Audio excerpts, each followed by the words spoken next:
సంక్రాంతి పండుగకు 11 అదనపు ప్రత్యేక రైళ్లను ఏర్పాటు చేసినట్లు దక్షిణ మధ్య రైల్వే అధికారులు తెలిపారు. ఈ రైళ్ల రాకపోకలు జనవరి 6 నుంచి 11 మధ్యలో కొనసాగుతాయని చెప్పారు. కాకినాడ టౌన్ వికారాబాద్, పార్వతీపురం వికారాబాద్, సికింద్రాబాద్ పార్వతీపురం ప్రాంతాల మధ్య రాకపోకలు సాగిస్తాయన్నారు. ఇప్పటికే 50కి పైగా ప్రత్యేక రైళ్లను నడుపుతున్నట్లు వెల్లడించారు.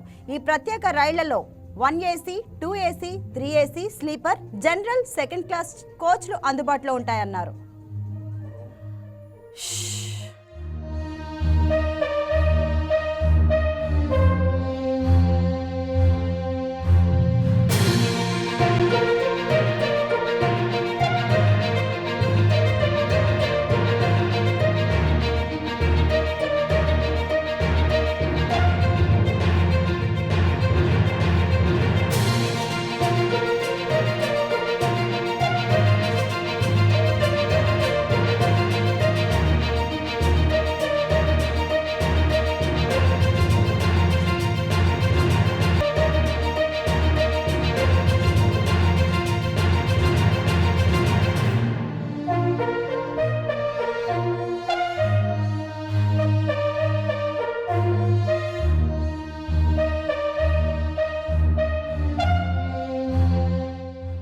ఈ వీడియో మీకు నచ్చినట్లయితే లైక్ చేయండి, షేర్ చేయండి, మా ఛానల్కి సబ్స్క్రైబ్ చేయండి.